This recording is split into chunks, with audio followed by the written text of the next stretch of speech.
Viewers, you must have heard a saying in your childhood: if a person truly wills it, even a desert can give birth to a spring. But today we're not here to tell you a story. We're here to show you a miracle, a place where this saying is turning into reality. In a corner of Africa, where once thirst perished wrapped in the sands of the Sahara, a new life of water has awakened. And all of this has become possible because of the determination of one man, Ibrahim Traoré. The young president of Burkina Faso has turned the impossible into reality. The dry lands, the barren fields, and the generations who long for water, today, for them, an artificial river is being created. A river that will not only bring prosperity to the farmlands, but also give life to the nation's future. This project is so massive that even the richest Arab nations would be astonished to see how such a grand dream is being fulfilled with so few resources. So viewers, today's video is about this unbelievable project. Stay with us till the end, because what you are about to hear will go beyond your imagination. The true strength of any nation does not lie in its weapons or its skyscrapers. It lies in the land that yields crops, in the water that gives life, and in the smile of the farmer who sows the seeds of hope.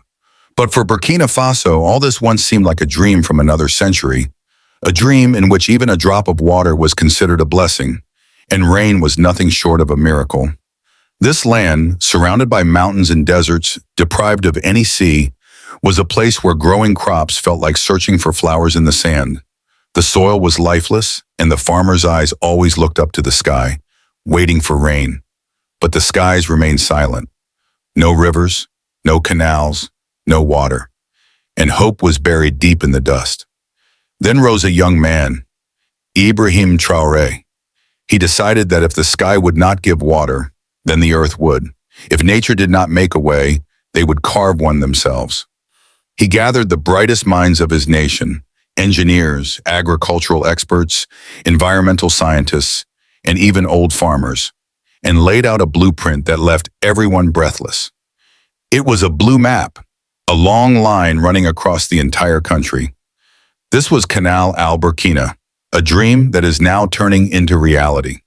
Traoré's plan was to collect water from northern springs and underground reservoirs and turn it into a giant lake, from where solar energy would push it through a canal 276 kilometers long. It will be a canal 4 feet wide, not only carrying water, but also becoming the lifeline for roads and the entire agricultural system. Every 5 kilometers, branches will extend out, breathing new life into villages, farmlands, and pastures. And this is not just a plan, it's a revolution. Ibrahim Traoré has designed a 3-phase strategy.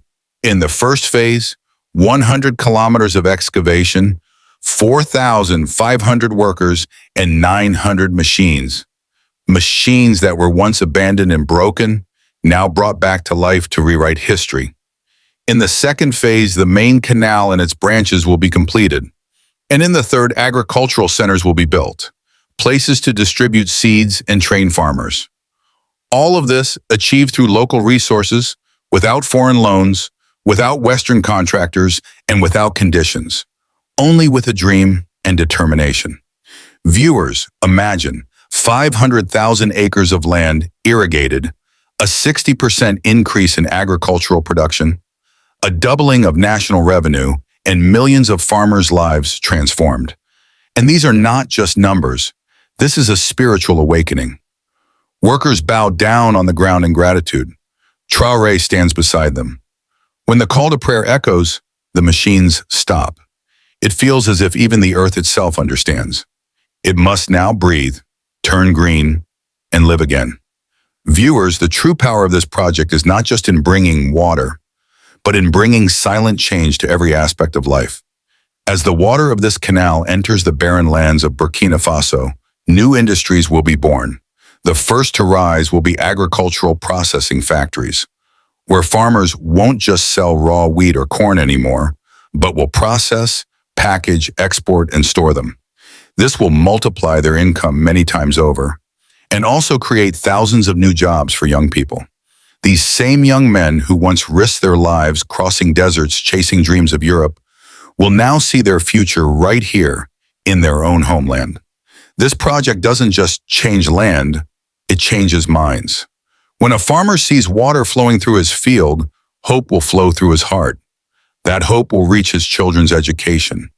With his crops growing, he'll buy books for his son, send his daughter to school, and bring light to his home.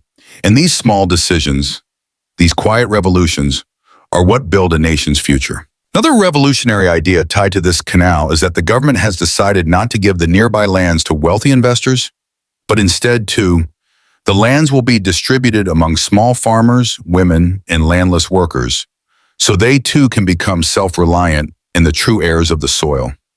On the other hand, this project will also become a symbol of environmental rebirth. The trees planted along the canal will not only stop soil erosion, but will also reduce air pollution.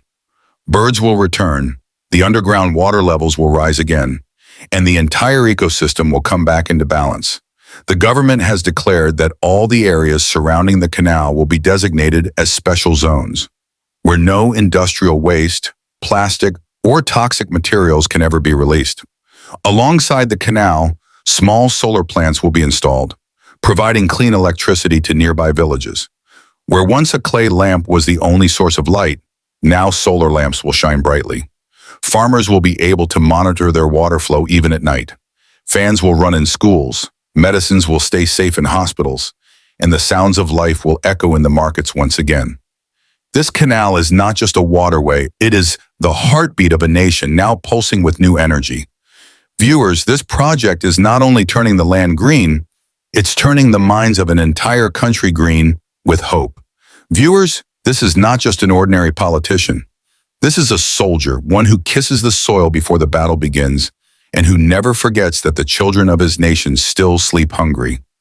He was born in a land where the heat burns not just the body, but also dreams, where a drop of water is more precious than a mother's tears, where school desks are broken, yet children's questions remain unbroken.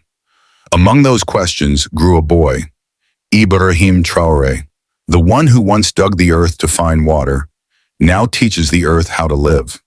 The one who once shared half his meal with his mother, now dedicates his entire salary to feeding his nation. The world may see him as the result of a rebellion, but in truth, he is the beginning of a revolution of thought. He doesn't just dig canals. He carves paths out of poverty, paths toward dignity, and roads that awaken his people. Behind every decision he makes lies a philosophy. Behind every project he launches, there is a prayer.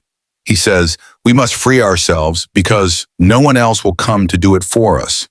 And viewers, he is doing it with his blood, with his labor, and with his faith. If you still believe that such leaders exist only in the pages of history, then share this video with the world. Let everyone know that Africa is not asleep. It has awakened with a new sun. And if you wish for a leader like Traoré to rise in your land, then be the voice, be the hope, and be the prayer, that one day we too may raise a leader who is not just a ruler, but a light for the nation. Share this message, leave your voice in the comments, and keep this flame alive, because change begins the moment we decide to change ourselves.